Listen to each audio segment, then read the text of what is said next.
ደብተርና እስክሪብቶአችንን እናወጣና ራስን የመግዛት ክህሎት ብለን እንጽፋለን። ራስን የመግዛት ክህሎት በዘፍጥረት መጽሐፍ ምዕራፍ 9 ቁጥር 20 እስከ 25 ድረስ ያለውን የእግዚአብሔርን ቃል እናወጣለን። በዘፍጥረት መጽሐፍ ምዕራፍ 9 ቁጥር 20 አንድ ለማንበብ ከፍ ባለ ድምፅ 1 2 3 ኖህም ገበሬ መሆን ጀመረ። ከዛስ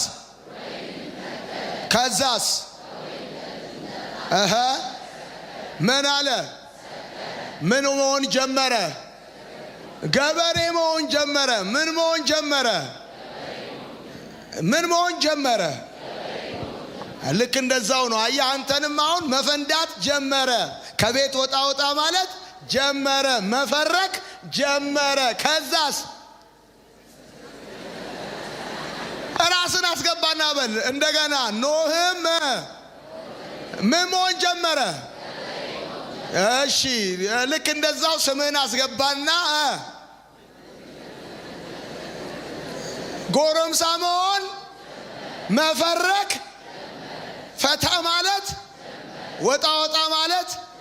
ከዛስ ምን ሆነ? ጠጣ። ከዛስ ሰከረ። ከዛስ ምን ሆነ? የጀመርከው ነገር የሚያመጣው ጉዳይ አለ ማለት ነው። ኖህም ገበሬ መሆን ጀመረ። ከዛስ ወይንንም ተከለ። ከዛስ ከተከለው፣ ካሳደገው፣ ከተንከባከበው፣ ከጠበቀው ጊዜውን፣ ገንዘቡን፣ ጉልበቱን ነው የሰጠው። መጽሐፉ የሚለው ኖህ ገበሬ መሆን ጀመረ ይልና ወይንንም ተከለ ይላል። ያ ማለት ምን ማለት ነው? ገንዘቡን፣ ጊዜውን፣ ጉልበቱን፣ ታለንቱን ኤቭሪ ነገር ሰጠው። በተከለው ጉዳይ ላይ ጊዜ ያጠፋል፣ ገንዘቡን ያጠፋል፣ ጉልበቱን ያጠፋል። ተንከባከበው። የተንከባከበው ጉልበቱን የሰጠው ዋጋ ታለንቱን የሰጠው ነገር ጊዜ የወሰደበት ነገር ሲያድግ አሰከረው። ዛሬም ብዙ ሰዎች ገንዘባቸውን የሰጡት፣ ጊዜያቸውን የሰጡት፣ ብዙ ነገራቸውን ኢንቨስት ያደረጉበት ጉዳይ ያሰከራቸው። ኖህም ወይን ጠጣ፣ ከዛም እንደዚህ ይላል ሰከረ ይላል። መስከሩ ብቻ አይደለም የሚገርምህ፣ ራቁቱንም ሆነ ይላል። በመሰረቱ የሚያሰክራችሁ፣ የሚያዋርዳችሁ፣ ጨርቃችሁ እንድጥሉ የሚያረጋችሁ ነገር ከሌላ ቦታ የመጣ ጉዳይ ሳይሆን እናንተ ጊዜያችሁን፣ ገንዘባችሁን፣ ጉልበታችሁን፣ ራሳችሁን የሰጣችሁለት ጉዳይ እሱ ሲያድግ አድጎ ብቻ አይደለም የሚያበቃው። ጊዜን ሰጥተዋልና፣ ገንዘብን ሰጥተዋልና፣ ብዙ ነገርን ኢንቨስት አድርገበታልና ያንን ነገር መጠቀም ስትጀምር ማውለቅ ነው የምትጀምረው። ኖህ ገበሬ መሆን ጀመረ። ጠጣ፣ ሰከረ፣ ማውለቅ ጀመረ። ማውለቁ ብቻ አይደለም የሚገርመው፣ ባወለቀው ነገር ምክንያት ልጁ ራቁቱን አየ። ከዛስ ሄዶ ራቁቱን ለወንድሞቹ አሳየ። በዚህ ነገር ምክንያት ኖህ ከስካር ሲነቃ ልጁ ያደረገበትን ምን እንደሆነ አወቀ ይልና ረገመው ይላል። ኖህ የጀመረው ነገር እሱ ጋር ብቻ ሳይሆን ያበቃው ወደ ልጁ እርግማን ወሰደ። እሱም ብቻ ሳይሆን ያዋረደው ልጁንም በእርግማን ውስጥ እንዲገባ አደረገው። ይኸውላችሁ አጠገባችሁ ያለውን ሰው ያዙት። ይኸውልህ የምትወድቀው በሉት፣ የምትወድቀው አይ ምንድነው የምትሽኮረመሙት? ጮክ ብላችሁ የምትወድቀው በሉት በመታ እንቅፋት አይደለም በሉት፣ ለእንቅፋቱ በምሰጠው ምላሽ እንጂ። እኔን እኔን የመታችሁ እንቅፋት አይደለም የሚጥላችሁ፣ እናንተ ለእንቅፋታችሁ የሰጣችሁት መልስ እንጂ። ምን ማለት ነው?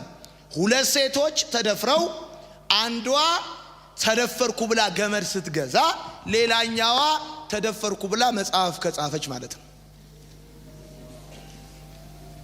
ጆይስ ሜሪ ከ10 ጊዜ ላላነሰ በአባቷ ተደፍራ መጽሐፍ ስትጽፍ አንቺ ተደፈርኩ ብለሽ ገመድ ከገዛሽ የጣለሽ ነገር እንቅፋቱ ሳይሆን ለእንቅፋቱ የሰጠሽው ምላሽ ነው።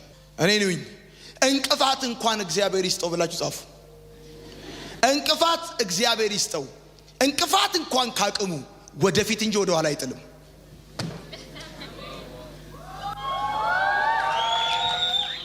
የሚጥላችሁ የመታችሁ ነገር አይደለም፣ እናንተ ለመታችሁ ነገር የምትሰጡት ምላሽ ነው።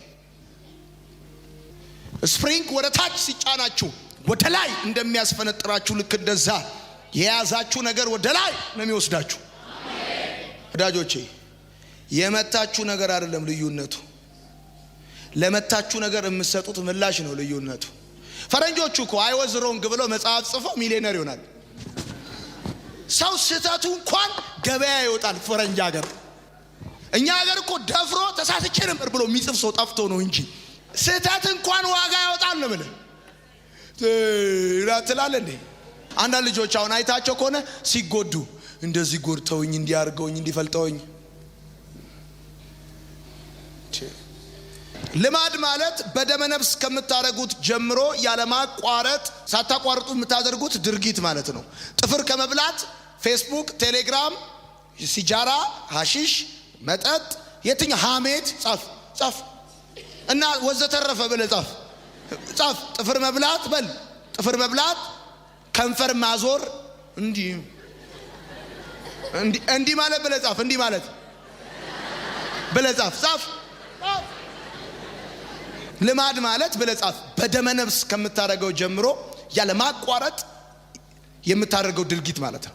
ያለ ማቋረጥ ኤኒ ነገር ቴሌግራም፣ ፌስቡክ፣ ጥፍር መብላት፣ ከንፈር መላጥ ምናምን የተለያየ ነገር ልማድ በደመነፍስ ሳታውቀው። አንዳንዴ ሳታቅ ነው ከንፈር የምትልጠው። ሳታቅ እንዲህ ያረክ ልጠዋል። ሳታቅ ጥፍርን ትበላለህ እያረክ ግሽልጥ ያማል ራሱ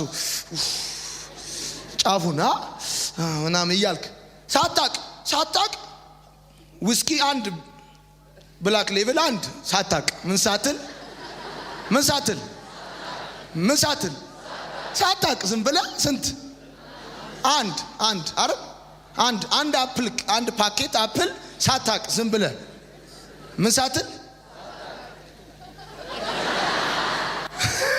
ሳቅ። ልማድ ለሁለት ይከፈላል ብለህ ጻፍ። ልማድ ለሁለት ይከፈላል። የመጀመሪያው አውንታዊ ልማድ ፖዚቲቭ ልማድ፣ ፖዚቲቭ አውንታዊ ፖዚቲቭ ልማድ ነው የመጀመሪያው አውንታዊ ልማድ። ይህ ልማድ ማንበብ፣ መጻፍ፣ ማገዝ ሰዎችን ማንበብ፣ መጻፍ፣ ሰዎችን ማገዝ ጨምሮ ለመልመድ ከባድ፣ ለማቆም ቀላል የሆነ ልማድ ነው። አውንታዊ ልማድ ማለት ማንበብን፣ መጻፍን፣ ሰዎችን መርዳትን ጨምሮ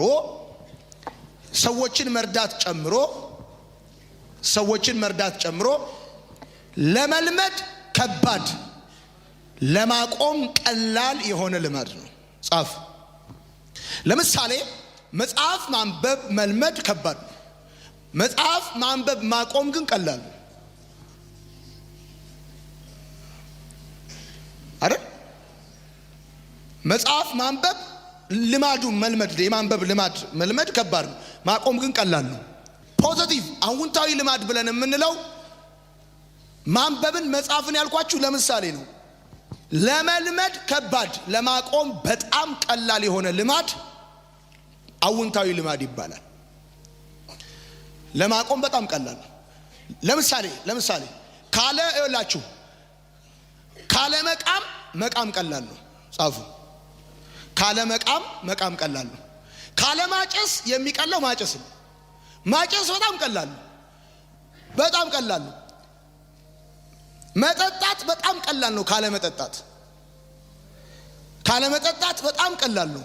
መጠጣት ፖዚቲቭ ልማድ የሚባለው ለመልመድ ከባድ፣ ለማቆም ቀላል ነው። ቆይ ስሙኝ።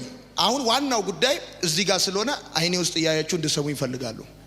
አሉታዊ ልማድ ብለን የምንለው ደግሞ በአድራጊው ላይ ክፉ ምልክትን ትቶ የሚያልፍ እንደዚሁም ክፉ ባህሪን የሚፈጥርና በቀላሉ ሰዎችን ከነሱ የሚያርቅ ሆኖ ለማቆም በጣም ከባድ፣ ለመልመድ በጣም ቀላል የሆነ ልማድ። ቆይ እንደገና አሉታዊ ልማድ የሚባለው በአድራጊው ላይ ክፉ ምልክትን ትቶ የሚያልፍ ክፉ ጠባሳዎችን ትቶ የሚያልፍ አንደኛ ሁለተኛ ክፉ ባህሪያትን የሚፈጥር ሶስተኛ በቀላሉ ሰዎችን ከአድራጊው የሚያርቅ እና ለመልመድ በጣም ቀላል ለማቆም በጣም ከባድ የሆነ ልማድ አሉታዊ ልማድ ይባላል።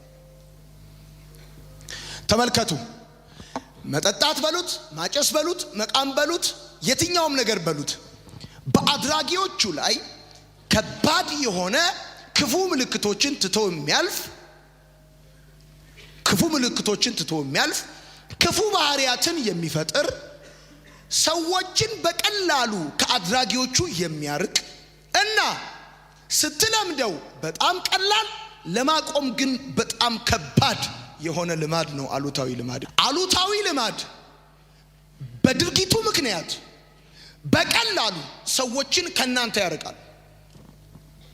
በከፍተኛ የሱስ እስራት አሉታዊ ልማድ ውስጥ የገቡ ሰዎች በገቡበት ልማድ ምክንያት ሰዎች ከነሱ እየራቁ ይሄዳሉ። በገቡበት ልማድ ምክንያት ሰዎች ከነሱ እየራቁ ይሄዳሉ። የሚገርማችሁ በአሉታዊ ልማድ ውስጥ የገቡ ሰዎች ከሚያጡት ሁሉ በላይ የሚያሳዝነኝ ገንዘብ ማጣታቸው ሳይሆን እምነት ማጣታቸው ነው። እምነት ትረስት በዘመዶቻቸው፣ በእናታቸው፣ በጓደኞቻቸው እምነት ያጣሉ። እንደ ሌባ ይቆጠራሉ። ሳያደርጉት እንኳን ቢቀር እነሱ እዛ አካባቢ ካሉ በአሉታዊ ልማድ እስራት ውስጥ ስላሉ ይጠረጠራሉ። ሁለት ልጆች ያላት ባል ያላት ይጠጣል። በመጠጣቱ ምክንያት ሳይሆን የምታዝነው ከሌሊቱ 9 ሰዓት ይገባል። ከሌሊቱ 9 ሰዓት በመግባቱ ምክንያት ሳይሆን የምታዝነው ሲገባ ከ9 ጓደኞቹ ጋር ነው የሚገባው። ከ9 ጓደኞቹ ጋር በመግባት ሳይሆን የምታዝነው ከ9 ጓደኞቹ 10 ከሱ ጋር ቢያንስ 4ና 5ቱ ቮሚት ያደርጋሉ ቤት ውስጥ። ያንን መጥረግ ያንን እየጠረጉ መኖር በመጥላት አይደለም ከባሏ ጋር ልትተኛ ሲጠጋት እንኳን ትጸየፈዋለች። ሰው በአሉታዊ ልማድ ሲያዝ በሚያሳዝን ሁኔታ ልማድ የሚያደርገው ልማዱን ብቻ እንድትንከባከቡት ያደርጋቸዋል። የምትንከባከቡት ብር ስታገኙ ሳሙና መግዛት፣ ጫማ መግዛት፣ ጥፍር መቁረጫ መግዛትና ጸጉር መቆረጥ ሳይሆን የሚታያችሁ ባገኛችሁት ገንዘብ ያችን የለመደባችሁን ሱስ መንከባከብ ነው የሚያስደስታችሁ። ስለዚህ ትሸታለህ፣ ቆዳ ትላለህ፣ ሀግ አታረግም። ማቀፍ ሰዎች አንተን ይጠላሉ። ጥርስ ይበላሻል፣ አይን ይበላሻል፣ መልክ ይበላሻል። ጠጥተ እየተወላገድክ እንደዚህ እያልክ ቱቦ ላይ ወድቀህ የቱቦ ጠርዝ መጥቶ የፊት ጥርስ ይሰበራል፣ ፊት ለፊት ላይ ጠባሳ ይመጣል፣ ከንፈርህ ጥላሸት ይመስላል፣ አይንህ ሌላ ከለር ያመጣል፣ መልክህ ይበላሻል። በዚህ ነገር ምክንያት እኩል ተምረ እኩል ዲግሪ ይዘ ስራ ለመቀጠር መስሪያ ቤት ስትገባ ስራ አስኪያጆቹ ገና ኢንተርቪው ሳያደርጉ አይተው ሱሰኛ እንደሆንክ ያውቃል። ከዚህ የተነሳ በነጥብ ካንተ የሚያንስ ነገር ግን ጊዜውና ሰዓቱን በአግባቡ የሚጠቀም ሰው ስራው ተላልፎ ይሰጣል። በአሉታዊ ልማድ ምክንያት ሰዎች በቀላሉ ከናንተ ይርቃሉ፣ አይጠጓችሁም፣ ለትዳር አትመረጡም፣ መልካችሁ ብዙ ነገራችሁን ታጣላችሁ። ስለዚህ በአጭር አማርኛ አሉታዊ ልማድ ብለን የምንለው አንድ መሰረታዊ መገለጫዎቹ 3 እና 4 ናቸው። አንደኛው ክፉ ምልክቶችን በእናንተ ላይ ትቶ ያልፋል። ይሄ ምልክት ደግሞ ቪዚብልም ሊሆን ይችላል፣ ኢንቪዚብልም ሊሆን ይችላል። በውስጥ ማንነታችሁ እማትረሱት ጠባሳ ትቶባችሁ ሊያልፍ ይችላል። ለምሳሌ አንዲት ወጣት ሴት ልጅ ከጦዘች በኋላ ከነማን ጋር እንደምታድር አታውቅም። አንዳንድ ጊዜ 5 ወንዶች 6 ወንዶች አብረዋት አድረው ታገኛለች። ፊዚካሊ አልተቀጠቀጠችም ይሆናል፣ በስነ ልቦናዋ ግን በውስጥ ማንነቷ ኮንፊደንስ ማጣት፣ የስብዕና መላሸቅ ያጋጥማታል። አሉታዊ ልማድ ብለን የምንለው በአድራጊው ላይ ክፉ ምልክትን ትቶ የሚያልፍ፣ ሁለተኛ መጥፎ ባህሪያትን የሚፈጥር ልማድ ነው።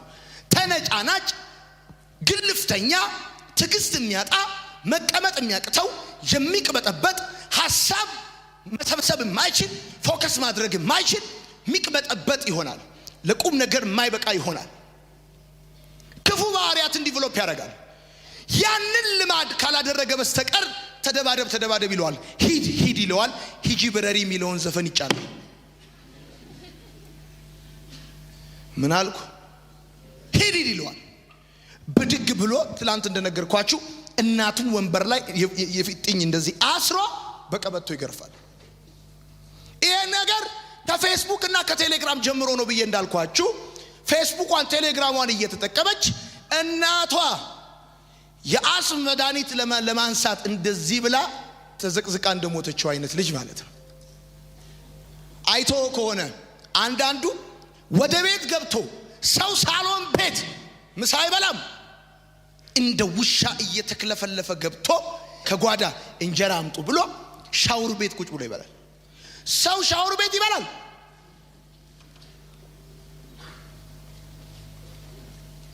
ሰዎችን ካንተ ያርቃል። በመጨረሻም ለመልመድ በጣም ቀላል። አሁን ማጨስ መልመድ፣ መቃም መልመድ፣ መጠጣት መልመድ በጣም ቀላል። ስማ እበል፣ ሰው ለምን ይቅማል አልኩ ትላንትና ስነግርህ። ሰዎች ከሰው በላይ ለመሆን ቅመው ከሰው በታች ሲሆኑ እንደገና ከሰው እኩል ለመሆን ይቅማሉ። ሰዎች ለምን ይጠጣሉ አትልም? ሰዎችማ አይደለም፣ መጀመሪያ ላይ ሰውየው መጠጡን ይወስደዋል። ከዛ መጠጡን ይወስደዋል። ከዛ መጠጡ ሰውየውን ይወስደዋል ብለህ ጻፍ። መጀመሪያ ሰውየው መጠጡን ይወስደዋል። ከዛ ትንሽ ሲቆይ መጠጡን ይወስደዋል። ከዛ መጨረሻ ላይ መጠጡ ራሱ ሰውየውን ይወስደዋል። መጠጡ ራሱ ሰውየውን ይዞት ሄደ። የአገሬ ልጆች ይበሉ፣ ሱስ ማለት ምን ማለት ነው ብላችሁ ጻፉ። ሱስ ማለት ምን ማለት ነው? ሱስ ማለት ምን ማለት ነው? አሁን ቀና ሱስ ማለት ምን ማለት ነው? የአሜሪካን የመድኃኒት ኤጀንሲ ሲናገር ሱስ ማለት አይምሮን የሚቆጣጠር እና እስከ ሞት የሚያደርስ ግፊት ማለት ነው ይላል። ጻፉ። ሱስ ማለት አእምሮን የሚቆጣጠርና እስከ ሞት የሚያደርስ ግፊት ማለት ነው ይላል። በሌላ ቋንቋ ሱስ ማለት ጻፉ፣ ሱስ ማለት ሁለመናን በክፉ ልማድ የመታሰር ሂደት ነው። ሱስ ማለት ሁለንተናን በክፉ ልማድ የመታሰር ሂደት ነው። በክፉ ልማድ የመታሰር ሂደት ነው። ኢትስ ኤ ፕሮሰስ፣ ሂደት ነው። በአንድ ጊዜ አይሸብብህም፣ በአንድ ጊዜ አይጠመጠብብህም። በየጊዜው ቁርጭምጭሚትህን ከዛ ጉልበትህን ከዛ ወገብ ድረስ እያለ እንደሚሞላ ውሃ ቀስ በቀስ እየተቆጣጠረ ይሄዳል። አንድ ሰው በሱስ ተያዘ ብለን ስንል ምን ማለታችን ነው? አንድ ሰው በሱስ ተያዘ ብለን ስንል የደከመበትን ገንዘቡን፣ ጊዜውን፣ ክብሩን፣ ደስታውን፣ ቤተሰቡን ለተያዘበት ነገር አሳልፎ ሲሰጥ ማለት ነው። ሰው በሱስ ተያዘ ብለን ስንል የደከመበትን ገንዘቡን ጨምሮ ጊዜውን፣ መልኩን፣ ደስታውን፣ ክብሩን፣ የሚወዳቸውን ቤተሰቦቹን፣ ሁለንተናውን አሳልፎ ለተያዘበት ነገር ሲሰጥ ማለት በሱስ ተያዘ ማለት ነው።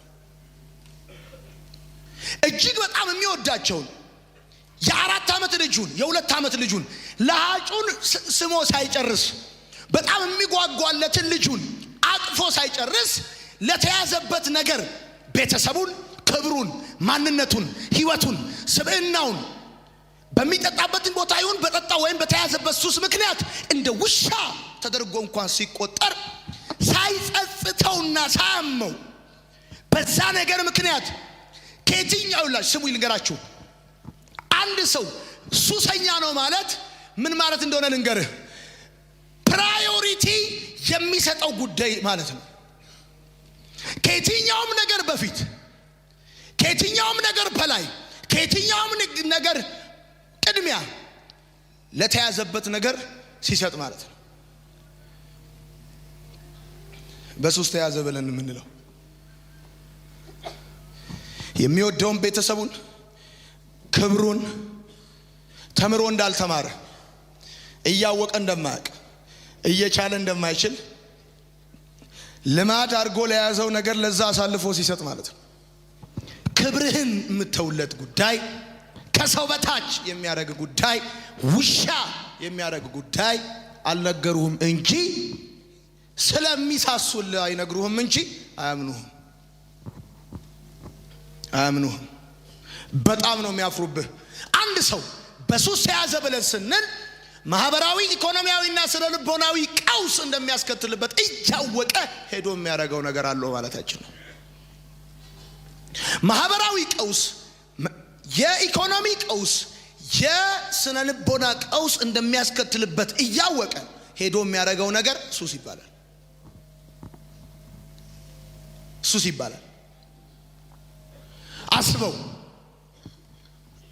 አራተኛ ዓመት ላይ አራት ዓመት ካስቀመጠ፣ ከጓደኞች በታች ካደረገ፣ ውሻ ካረገ፣ ክብርን ካሳጣ፣ ደስታን ካሳጣ፣ ከምትወደው ቤተሰብ ከለየ፣ የሌባ እናት ካስባለ፣ በየቱቦ ካደርክ፣ እንደ ቆርቂ ከተገፋ፣ ክብርህን ከተውክለት፣ እሱ ጉዳይ ሱስ ይባላል። አንዳንድ ሰዎች አዲክሽን ቾይስ እንጂ ዲዚዝ አይደለም ብለው ይላሉ። ለኔ ግን ምንም እንኳን በምርጫ የምትጀምረውም ምርጫዬ ነው ያልከው ምርጫ አሳጥቶ ከእናትህ ስቃይ፣ ከአባትህ ድካም፣ እህትህ ለማግባት ለሰርጓ የተሰጣውን በርበሬ ከነኬሻው ካሸጠ፣ የአያትህን ዳዊት ካሸጠ፣ አሁን ዳዊት ውዳሴ ማርያም ይሸጣል። ውዳሴ ማርያም ካሸጠ፣ ጫማህን ካሸጠ፣ አንድ እግር ጫማ ካሸጠ፣ እቤት ውስጥ ያለ ብረትና ጣሳ ቆርቆሮ እየፈለግ ለቆራሌው ሸጠ ከጨረስክ፣ ሁሉ ነገርን ከተውክለት፣ ካዋረደ፣ ከሰው በታች ካረገ፣ ውሻ ካረገ፣ ባንተ ምክንያት ትንሽ ከሆኑ ቤተሰቦች ትንሽ ከሆኑ እንጀራ ሸጣ ሰው ቤት ወዛደር፣ ፋብሪካ ወዛደር ሆኖ፣ አስተማሪ ሆኖ፣ ገበሬ ሆኖ አስተምሮ ሲያበቃ በመመረቂያ ዓመትህ ነገርህን ጠቅላላ ጥለ ከመጣ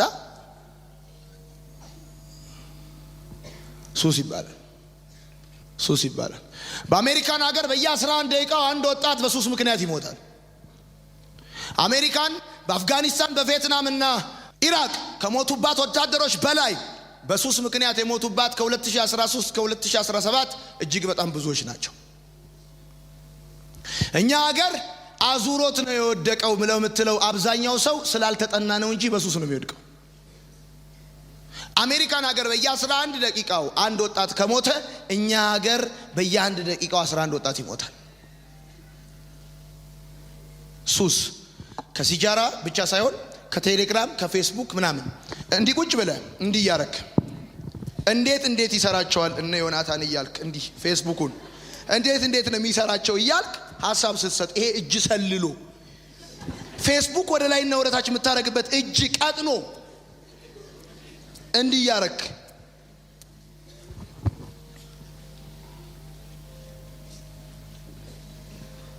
ሱስ ማለት በጣም የመጨረሻ አዋራጅና ተራ ጉዳይ ነው። በጣም ተራ ጉዳይ ነው።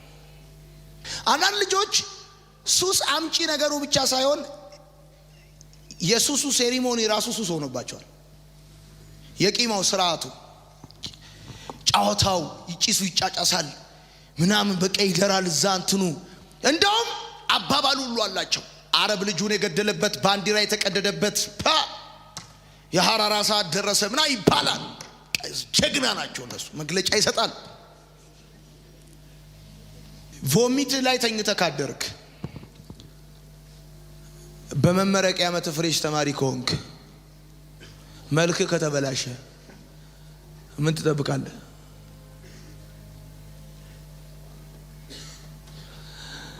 በተለይ ሱስ ያው የሚያደርገው ነገር ያሳዝነኛል። እና ለመመረቂያ ጽሑፉን ለማቅረብ ብሎ ለድፍረት ብሎ አረቄ ጠጣ። ከዛ ሳትሉ የመመረቂያ ጽሑፉን ይዞ ቀረበ። ዶክተሮቹ ቁጭ ብለዋል፣ ያገላብጣል ወረቀቱን። ለካ ለድፍረት ብሎ የቀመሳት አረቄ በጣም ጠጥቷት ከፍ ብላለች። እና ቀጥል ሲሉት ምን ታካብዳለህ? ተረጋጋ። ዶክተሮቹ ምን ታካብዳለህ እንዴ?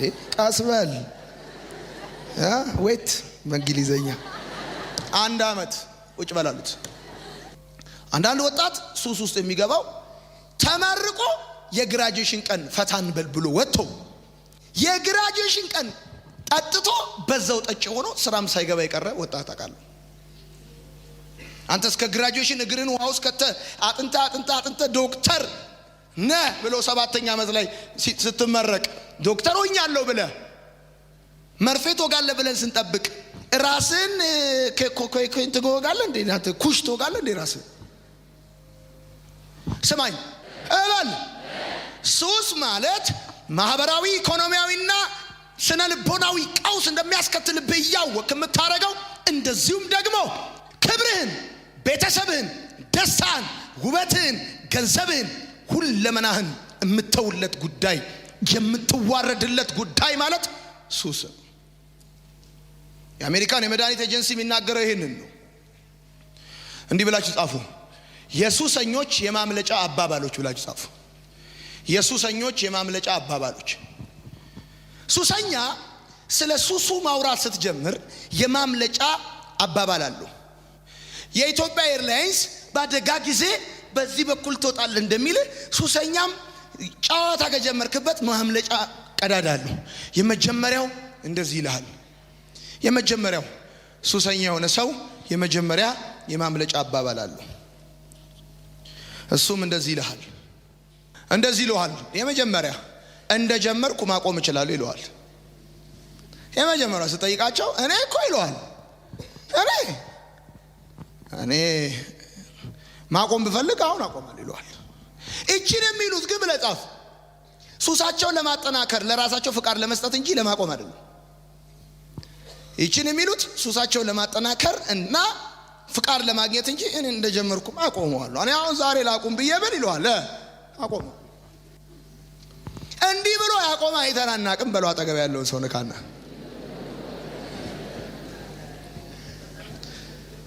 የመጀመሪያው እንደጀመርኩ ማቆም እችላለሁ ይለዋል። ሁለተኛ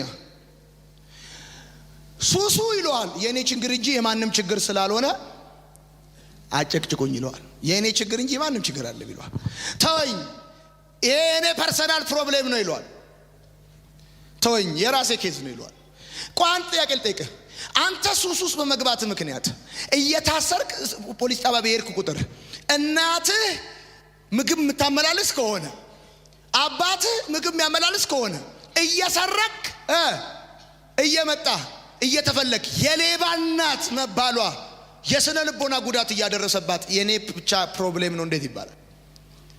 እንዴት ይባላል? የኔ ብቻ ኬዝ ነው እንዴት ይባላል? እንዴ አንዳንዱ እኮ በጣም ነው የሚገርም እኮ የራሴ ብቻ ፕሮብሌም ነው ምናምን ይላል። በዛ ምክንያት አንተ ከሌሊቱ 9 ሰዓት እየተገላወድክ እንዲህ እያልክ በር እየመታ አንዳንዱ እንደውም እኮ ጥፋት ሁሉ ጨርሶ ጥፋት እየፈጠረ ነው የሚያጠፋው። አንድ ልጅ ሸጦ ጨርሶ ሰው ጤፍ ይሸጣል። ጤፍ ኩንታል ጤፍ የ2400 ብር ጤፍ አውጥቶ በ1100 ብር 100 ብር ለወዛደር 1000 ብር ለኪሱ ሲጠጣ አድሮ 500 ብድር በ1500 ጥግብ ብሎ ከሌሊቱ 9 ሰዓት ሲመጣ በሩ ክፍት ነው። አባቱ ከፍቶለታል። እንዴት በር ከፈቱ ብሎ ዘሎ ገባ። መኪና ያስገባል እኮ በሩ አለ። ግን ምን አስበው ነው ለኔ በር የከፈቱት በዚህ ሌሊት ብሎ ባጥር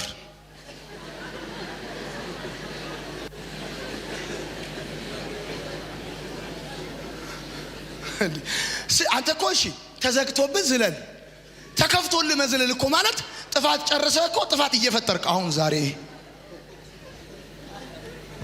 ለምሳሌ 5 ሳናሹ V8 መኪና ገዛችለት ሞተሩ ሌላ ቦታ ቦዲው ሌላ ቦታ ጎማውን እየሸጠ በልቶ ጨረሰ ሰው V8 ይበላል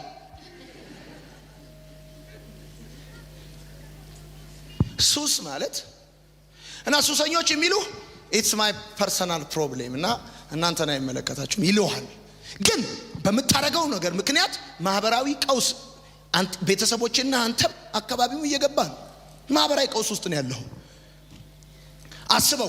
አስበው አንዲት እናት በጣም ያሳዘነችኝ እናት ልጇ ሳይመረቅ እንደተመረቀ ድግስ ደገሰች ድል ያለ ድግስ አልተመረቀም ምክንያቱም በላች ጨረሰች ከላይ ሰፈር እስከታች ሰፈር የሁሉንም ልጅ ግራጁዌሽን ጨረሰች በዚህ ነገር ምክንያት የሚደርስባትን የስነ ልቦና ጉዳት አስበው የሌባ እናት ስትባል አስበው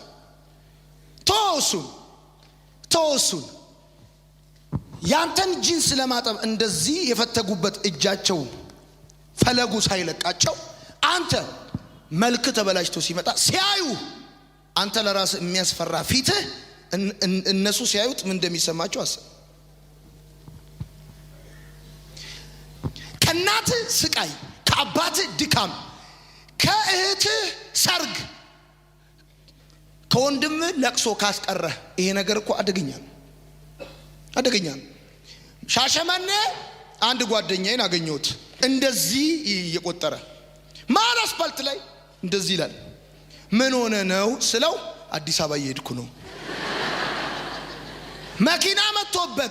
መኪና መጥቶበት ሲያፈርስ እንደገና ነው የሚጀምረው 1 2 3 4 5 6 ይልና ሚኒባስ ሲመጣ ይለቃል መንገዱ ከዛስ እንደገና ነው የሚጀምረው 1 2 እያለ ማለት ነው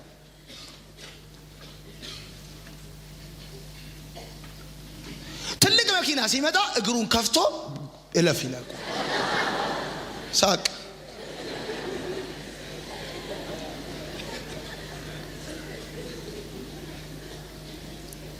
የኔ ብቻ ችግር ነው ይላል ያንተ ብቻ ችግር አይደለም እንደዚህ ይለዋል ሶስተኛ ጻፍ ማምለጫ አባባል ሶስተኛ እንዲህ ብሎ ይላል ለጥናት ነው እንጂ ኢየሱስ የለብኝም ይላል ለጥናት ነው እንጂ ኢየሱስ የለብኝም ይላል ዝም ብሎ ለጥናት ነው 4 ሄክታር ጫት ለጥናት ለምንድን ነው ለጥናት ነው እንዲህ ለሪፖርት ለምናምን ነው እንጂ አንድ ግማሽ አይሱዚ ሙሉ አይሱዚ እየቃመ ለጥናት ነው እንዲህ ሪፖርት እንዲህ ፈታ ለማለት ነው ይላል እንደዚህ ሙሉ ፓኮ ሳይሆን 3 ፓኮ በቀን እያጨሰ ለምንድን ነው ለጥናት ሊያጠና ነው እንዴ እኔ እንጂ ሱስ የለብኝም እኮ የፈተና ሰሞን አካባቢ ነው እንጂ ስፈልግ ነው እንጂ እኔ ሱስ የለብኝም ለምንድን ነው ለጥናት ለምንድን ነው ቅዳሜና እሑድ ነው እኮ ለበዓል አንዳንድ ሰው ዝም ብዬ ቀመስ ለማድረግ ያለው እንጂ እኮ እኔ ኮንቲኔ እኮ እንደዚህ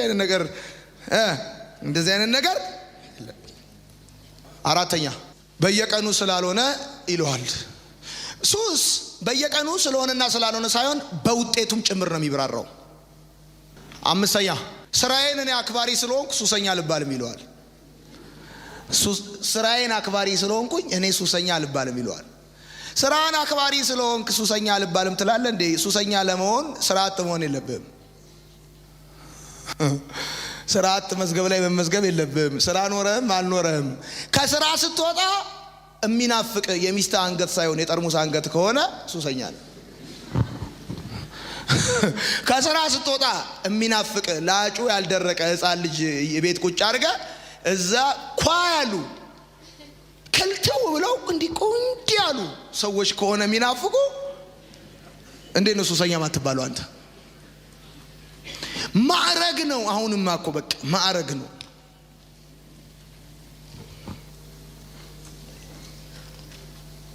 ጻፉ የመጨረሻው ስድስተኛ የመጨረሻው እንደዚህ ይለዋል እኔ ይለዋል እቺን ቀምሼ ነው ሱሰኛ የምትሉኝ ይለዋል ከሌላው አንፃር ራሳቸውን እያዩ ሊያመልጡ ይሞክራሉ እንዴ አንድ ማንቆርቆሪያ ጠጥቶ እኔ እኮ አልጠጣም ይላል።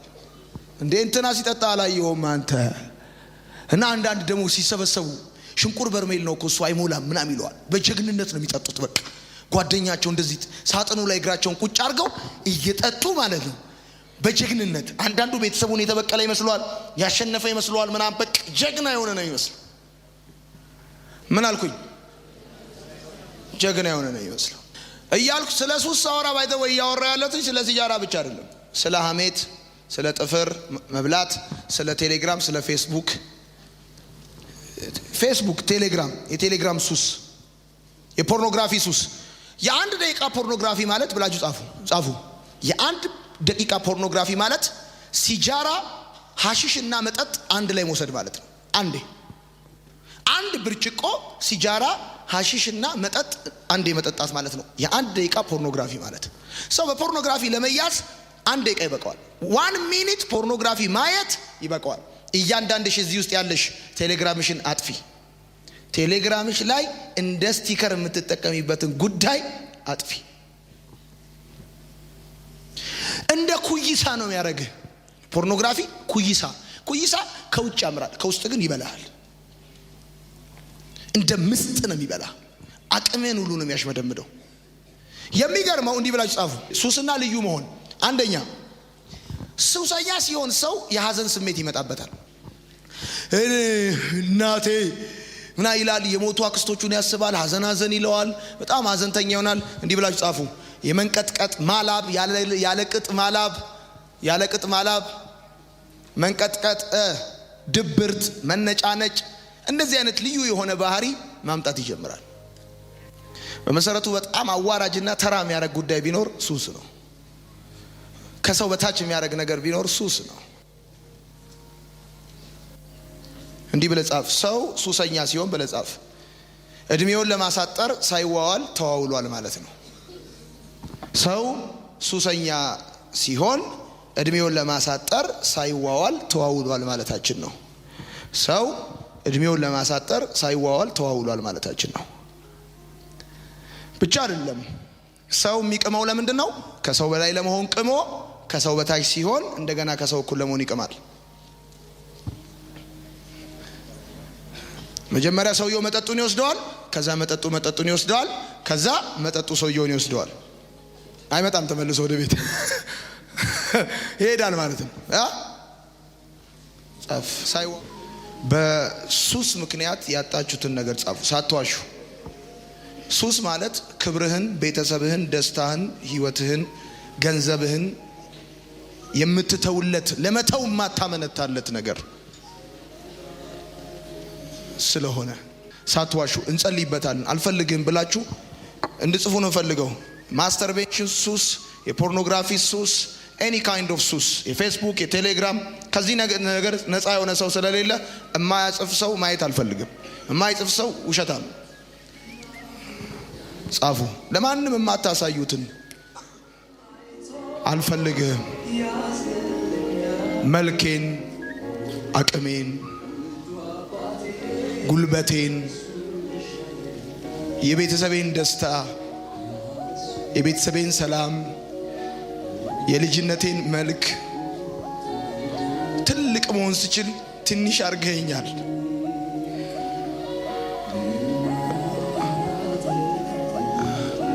እንደ ቄንጥ የተጀመረ ሱስ፣ እንደ አዋቂነት የተጀመረ ሱስ። አንዳንዶቻችሁ መልካችሁን በመስታወት እንድታዩ ፈልጋለሁ። ያለ በተራ ምክንያት ከቸርች የወጣችሁ ልጆች፣ የፓስተር ልጆች፣ የአገልጋይ ልጆች፣ በትንቢት የተወለዳችሁ፣ ቤተ ክርስቲያን ውስጥ ያደጋችሁ፣ ኳይር የነበራችሁ፣ አገልጋይ የነበራችሁ ወዳችኋለሁ። የአገሬ ልጆች በምንም ምክንያት ኑ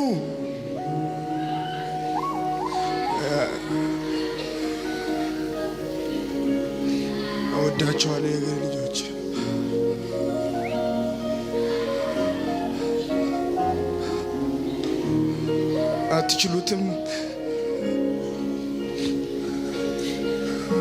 አትችሉትም።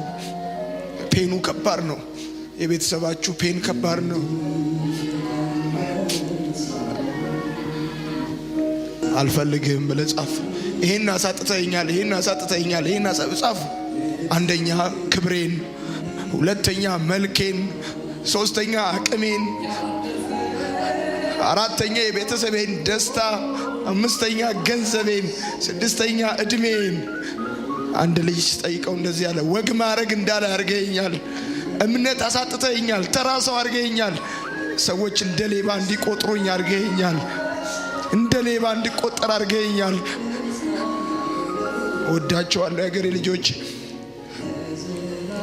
ሐኪም ጋር ስትቀርቡ ታጥቃችሁ ሳይሆን አውልቃችሁ እንደምትቀርቡ፣ አውልቃችሁ እዚህ ጋር ያመኛል እንደምትሉት ትክክል የሚያማችሁን ቦታ እንድትናገሩ እንድጽፉ ፈልጋለሁ። ውሸቴን ነው ያልተሸነፍኩ የመሰልኩት፣ ያልተረታው የመሰልኩት ውሸቴን ነው የኔ ጌታ። እኔ ጸልያለሁ፣ ጸልይላችኋለሁ፣ ግን ደስ ብሎኝ አያውቅም። ግን ደስ ብሎኝ አያውቅም። ውስጡን ተሸንፌያለሁ። ከተደሰትኩ ቆይቻለሁ። ጻፉ። ወዳችኋለሁ። እንደ ቄንጥ የተጀመረ ሱስ ከጨረሳችሁ በእጃችሁ እንድትይዙትና እንድጸልይበት ፈልጋለሁ። ግን ለማንም የማትነግሩት ለሱ ብቻ ለራሳችሁ ብቻ ነው እንድትጽፉ የምፈልገው።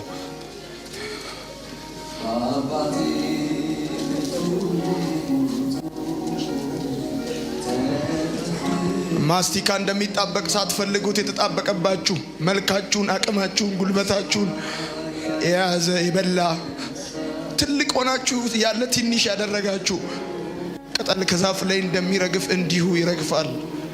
ማንም ሰውነቱን አዋርዶ ቢጸልይ ይላል መጽሐፍ፣ ራሱን አዋርዶ ቢጸልይ የፖርኖግራፊ ሱስ፣ የቴሌግራም ሱስ፣ የፌስቡክ ሱስ፣ የሐሜት ሱስ፣ የማስተርቤሽን ሱስ የጻፋችሁ የያዛችሁትን ወረቀት በእጃችሁን ጨምድዳችሁ ወደ ላይ እጆቻችሁን ከፍ አድርጉ። የኔ ጌታ፣ የኔ አባት፣ አልደከመኝም። የኔ አባት እጸልያለሁ። ዛሬም ቀጥዬ እጸልያለሁ። እዚህ ገዋና አይደረግልኝም። እዚህ ሰንሰለት በእጄ አይገባም። እዚህ አልዋረደም። እዚህ ካርድ አላወጣም። እዚህ እጄን ብቻ ነው ወደ አንተ ማውጣው። የኔ ጌታ፣ የጀገንኩ የመሰለኝ፣ ያልተሸነፍኩ የመሰለኝ፣ ያወቅኩ የመሰለኝ እየገደለኝ እንደሆነ አሁን ገብቶኛል። ከአቅማችሁ በታች ከጓደኛችሁ በታች ያደረጋችሁ፣ ደስታችሁን የከለከላችሁ፣ መልካችሁን ያበላሸ፣ እጆቻችሁን ከፍ ወደ ላይ የቆማችሁ ከፍ ወደ ላይ እኔ የምለውን ከኔ ጋር በሉ። እጆቻችሁ ከፍ የቆማችሁ እግዚአብሔር ሆይ አመሰግናለሁ፣ ቀን ሳለ ስለደረስክልኝ። ዛሬ እጸልያለሁ። ጴጥሮስ እየሰመጥኩ ነው ብሎ እጁን እንዳወጣ እኔም እጄን ወደ አንተ አነሳለሁ። እየሰመጥኩ እንደሆነ እየጠፋው እንደሆነ አሁን አውቄያለሁ። ጌታ ሆይ ታድነኝ ዘንድ ትፈውሰኝ ዘንድ እጆቼን ወደ አንተ ዘረጋለሁ። እውቀት መስሎኝ፣ ቄንጥ መስሎኝ፣ ማሸነፍ መስሎኝ፣ ዘመናዊነት መስሎኝ የገባሁበት ይህ ነገር እኔን፣ ደስታዬን፣ አቅሜን፣ ጉልበቴን፣ ገንዘቤን፣ ክብሬን አሳጥቶኛልና ከዚህ በላይ ከኔ ጋር እንዲቀጥል አልፈቅድለትም። ጌታ ሆይ ወደ ቤት እመለሳለሁ፣ ወደ ቤተሰቦቼ እመለሳለሁ፣ ወደ ቤተ ክርስቲያን እመለሳለሁ፣ ወደ ቃልህ እመለሳለሁ፣ ወዳደኩበት ቤት እመለሳለሁ። እንደገና እንድትቀበለኝ የማሸንፍበት ጸጋ እንድሰጠኝ፣ መውጣት የምችልበት ጉልበት እንድሰጠኝ በኢየሱስ ስም ጸልያለሁ። ስለፈወስከኝ አመሰግናለሁ። አሜን።